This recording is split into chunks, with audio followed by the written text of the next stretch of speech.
Welcome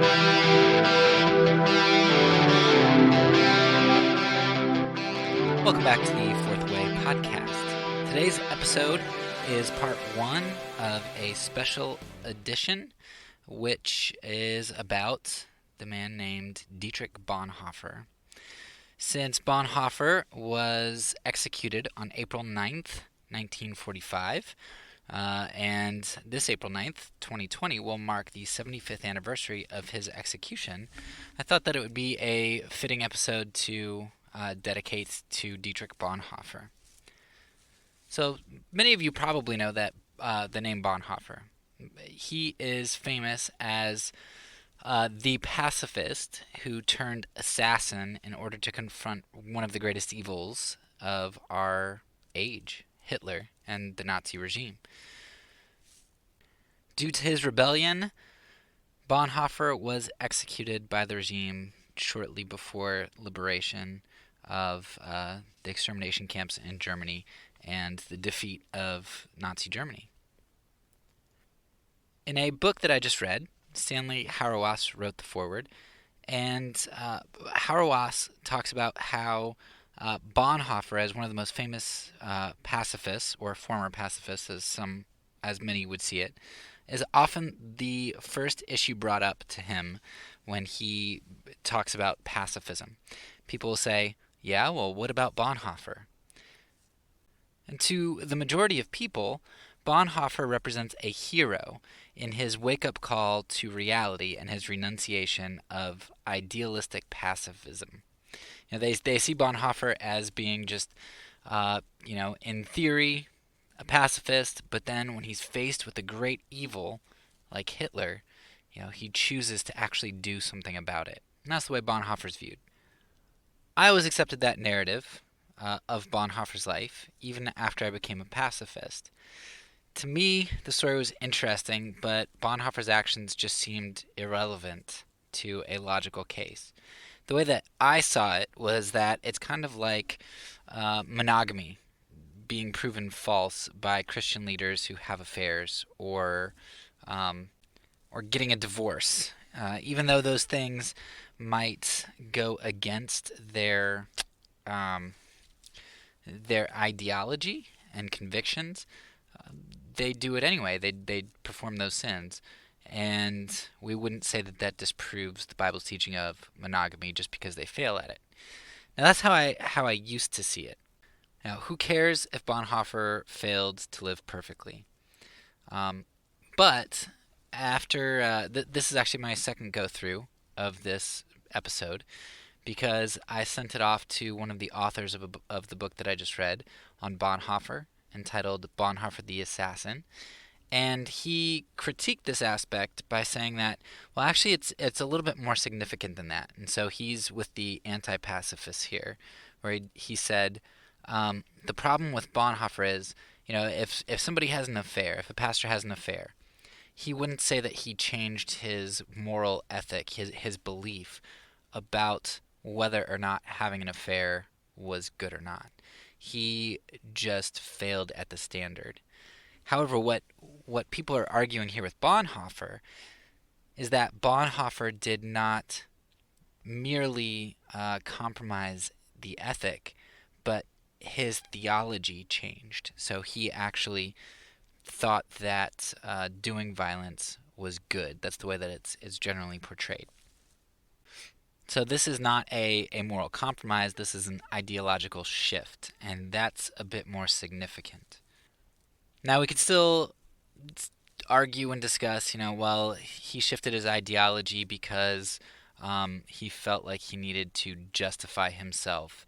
He was a weak pacifist, and so he said he changed his ideology, but he just did that in order to be able to do this action. And people do that all the time with sins.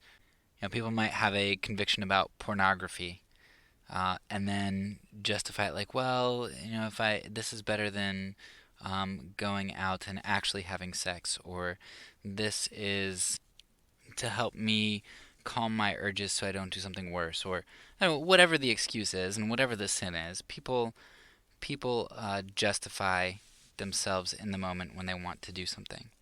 Another way that you could look at what Bonhoeffer did, instead of self-justification, you could make a case that Bonhoeffer thought he was doing something wrong, but did it anyway. Parents do this with kids sometimes. Parents will say, I know I shouldn't lie to my kids, but, and then fill in the excuse, right? You find that there's maybe some greater good that you want to uphold, even though you know you shouldn't do an evil to accomplish that. So one could make the case that maybe that's what Bonhoeffer did. But that's not the case that these authors are going to make. These authors are going to say that Bonhoeffer's life was actually, once he converted to pacifism, it was lived out in a pacifist manner. Now, consequentialists aren't going to like this. They are going to argue that Bonhoeffer changed his idealism. They want to co-opt Bonhoeffer really badly because consequentialists view pacifism as idealistic. They think Bonhoeffer's life shows how real trials and reality change people's minds in the face of great evil. And Bonhoeffer is their case in point. So they like him. But in this new book called it's not really new, it's from 2013. But in this book entitled Bonhoeffer the Assassin, the authors are going to argue that Bonhoeffer maintained his pacifism, and they use both historical reasons for this as well as internal reasons from Bonhoeffer's own writings. And that's one thing I've found particularly good about this book, is that it's a holistic case.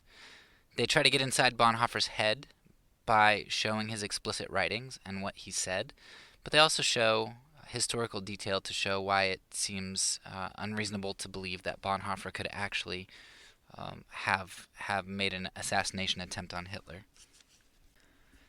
So this case will be laid out in two parts. The first part will be external evidence, like historical facts and such, and the second part will be, I'll label internal evidence, which will be from Bonhoeffer's writings mostly.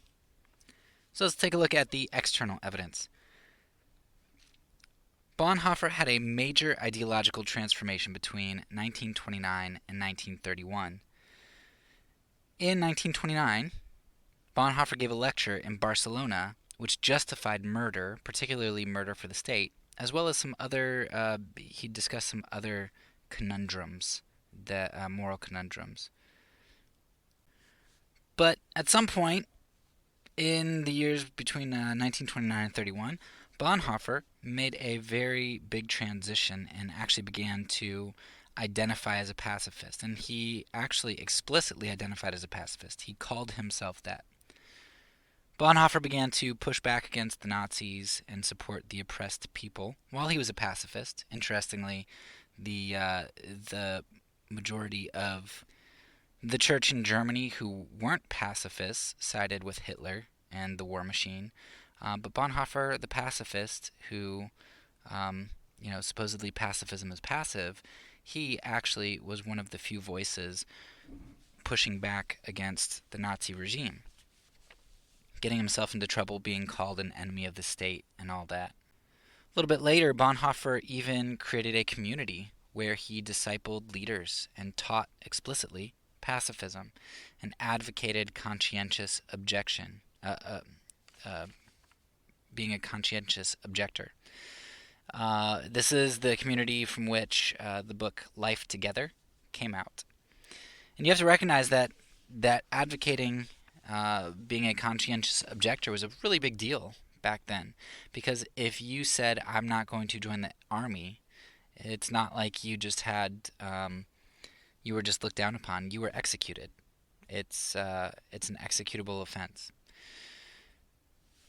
Bonhoeffer, recognizing that he was going to get drafted most likely, ended up joining the German intelligence agency through the close contacts that he had in order, we believe, to avoid conscription. Because if he joined the German intelligence agency, he did not have to go and fight. So evidence seems to indicate that Bonhoeffer did not do this to get at Hitler, but actually he did this in order to avoid conscription. And we'll come back to some of the evidence that shows that in a little bit. During his time in the German intelligence agency, Bonhoeffer helped a number of Jews to flee. He used his position to help Jews escape Germany. Because the intelligence agency was kind of a known hotbed of spies and such, at one point the Germans began to look really closely and sift through documents and watch what was going on, and they discovered Bonhoeffer's helping of the Jews to flee and some missing money and such that he was able to use to help that happen. And so Bonhoeffer was explicitly convicted for avoiding military service and helping others to do the same. That's what he was charged with. And the irony is that if you do believe that Bonhoeffer remained a pacifist, that he ended up being killed for his moral consistency, yet today we praise him for the opposite. We praise him for his moral inconsistency and changing his position on the topic. During Bonhoeffer's time in the German intelligence, or closely tied to it, there are only 5 assassination attempts which would be reasonable to assume Bonhoeffer could have been a part of. There were 2 attempts done before Bonhoeffer joined the German intelligence, and we think that he knew of, or at least had a strong possibility of knowing of, most of, if not all of these attempts, because of his close connection with some family who was in the intelligence agency who were parts of the plots.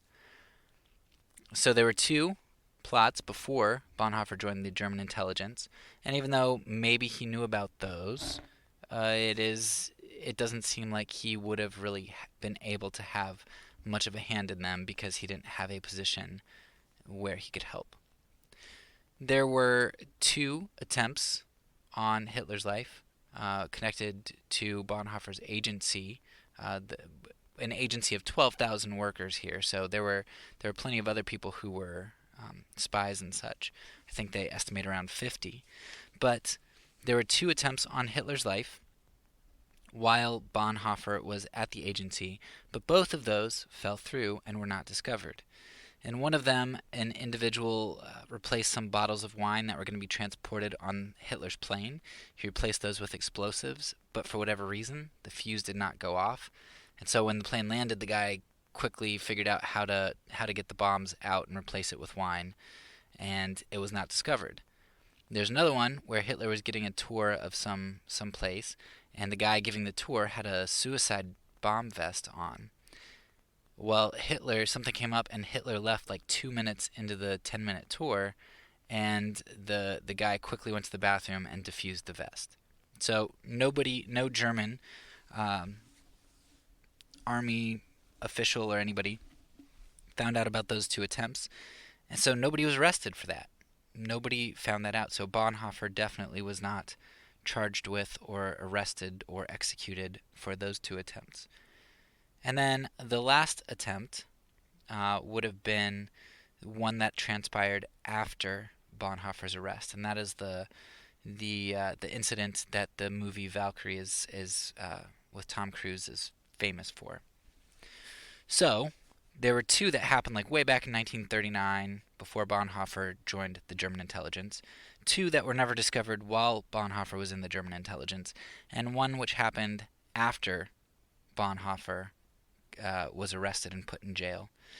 So it really seems like you cannot link Bonhoeffer's execution to any of those assassination attempts on Hitler, because there was no opportunity there, but also because Bonhoeffer's explicit charges were that he was subverting the government.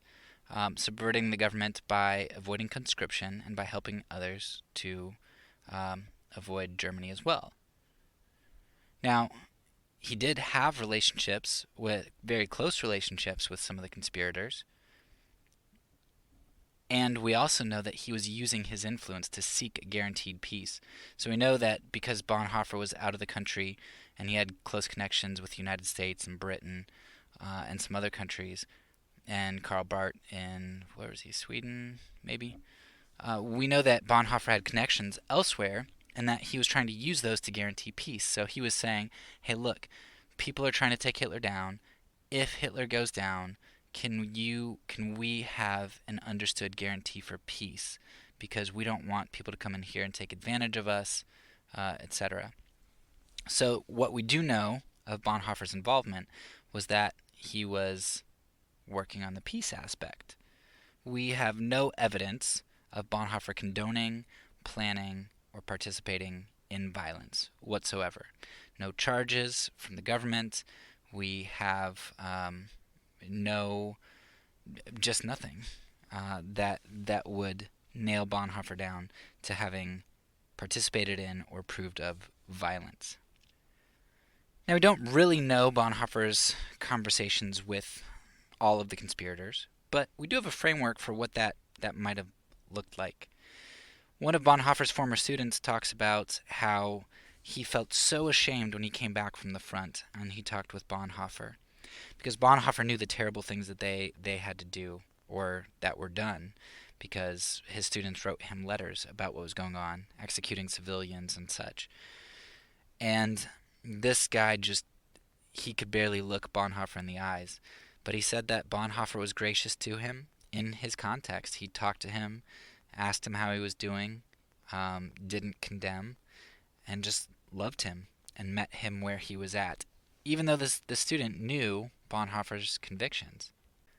So we can imagine that it may have been somewhat the same. While Bonhoeffer is working with these other people who are good, who have different convictions about and are in a different situation and are seeking to undermine Hitler and this evil regime, Bonhoeffer in his conversation may have held his convictions and met them where they were at. He may have not approved of what they were doing, or may have said, I'm not going to do that myself, but I do want to work peace. And he went and worked within his context of conviction. Now, some people might say that is a compromised position, and his refusal to out those individuals who are seeking the death of Hitler, maybe that makes him culpable, and maybe it does. But if Bonhoeffer was trying to do the best that he knew how in a very difficult situation, and the most you can pin on him is that he didn't tell on people he knew were plotting Hitler's death. I mean, it's hard to argue that he then threw off his ideal of pacifism. Maybe you would say that he was an imperfect pacifist, but to argue that his whole ideal shifted is just not something that you're going to be able to do from the evidence. Let's go ahead and take a look at the internal evidence then. The majority of the book is actually dedicated to this aspect and goes very deep, and I'm just going to scratch the surface. Bonhoeffer considered that he had a true conversion when he fully saw and embraced Christ in the Sermon on the Mount, sometime post-1929. So Bonhoeffer said he really only became a Christian, he converted, after he was already a pastor, after 1929, when he truly saw Christ. After his conversion, he began to label himself as a pacifist explicitly, and taught against joining the army, advocated loving enemies. He subverted German injustices. He railed against the church's nationalism, and he himself avoided military service. In 1944, by his own admission, just a year or less before his death, he made the statement that I have held a consistent trajectory since my conversion. And that's what he said. He said that his trajectory has been consistent since his conversion. Now we can say, well, what exactly does that mean? Does that mean he's remained a Christian, or does that mean like his core beliefs? And that's what it seems to indicate, that his core beliefs have remained the same since his conversion. The place where people like to try to convict Bonhoeffer of his changing ideals is in what they argue is a shift from Bonhoeffer's idealism to more of a Nieberian realism. So, um, in one of Bonhoeffer's last works that wasn't completed, he emphasizes his disdain for absolutism, and this disdain for absolutes seems to many, to be indicative of his acceptance of Niebuhr's realism. And this idea that we live in a fallen world, we just kind of have to do what we have to do, and so therefore don't throw these absolutes in my face. But what people fail to understand is that Bonhoeffer was not throwing off objective morality and pacifism, but rather he was talking about the grounding of those things. And the grounding of those things, rather than being in some list that is absolute, is found in an individual who is absolutely real. So Bonhoeffer grounded morality not in some uh, objective standard of laws outside of God, but he grounded them in God himself in the person of Jesus Christ. Absolute ideals produce legalism and don't require grace to complete. But being in a relationship with Christ and being like him requires grace and produces community and life. You can be a moralistic pacifist who hates enemies and condemns former students who join the army, all while not harming other people. Right? If Bonhoeffer was a moralistic pacifist who based absolutes on just this list of things, then Bonhoeffer could have been a pacifist that didn't harm people while hating enemies and judging his students and not meeting them where they were at. Or, like Bonhoeffer did, you can be a declared pacifist because you follow Jesus Christ, whose pacifism isn't just some ideal outside of himself, but is a fruit of walking with Jesus Christ. And that's what Bonhoeffer was doing. He wasn't saying there aren't things that are absolutely true and absolutely moral. He's saying that Jesus Christ is the absolute, and whatever is like him, whatever is relationally with him, is what's good. And Bonhoeffer would say that harming other people, doing violence to other people, is something that does not look like Christ. Unfortunately, this talk of absolutes and a disdain for it makes people say, well, Bonhoeffer was just a realist who recognizes, like his 1929 self, that there are all these moral conundrums and we can't know morality. It's not this absolute thing. But that's not what Bonhoeffer himself seems to indicate.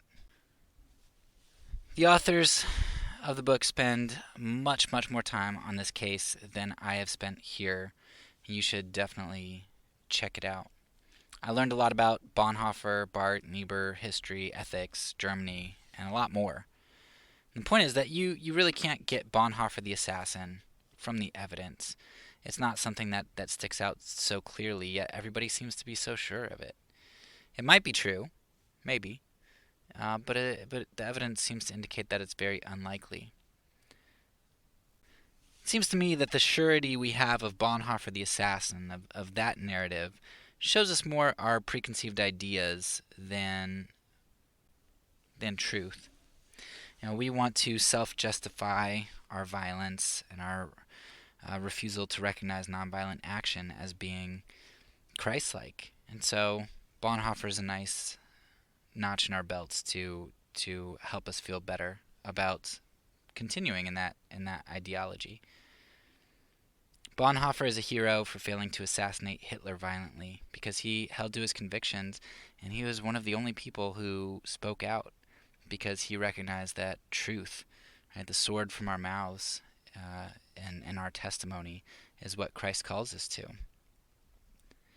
Unfortunately, Bonhoeffer is rarely recognized for helping Jews, for creating community, for discipling young people, and for being a voice in the darkness. It's just really sad to me that we feel the need for Bonhoeffer to be violent for us to elevate him. I hope you take a deeper look at Bonhoeffer's life, and coming directly from a friend who studied uh, at Bonhoeffer's place over in Germany, and talked with a lot of the Germans who were there and who are experts on him. They said, whatever you do, don't read Metaxas's version of Bonhoeffer because it's just so bad. But that's the only one anyone knows. So make sure you do some research and figure out some good sources to get. In part 2, I am going to explore some of the authors and Bonhoeffer's specific ideas that stood out to me in relation to our topic of consequentialism. And I want to pull those out and expound on them and show you a little bit more about Bonhoeffer and his ideology and how that impacts our lives. That's all for now. So peace, and since I'm a pacifist, and I say it, I mean it.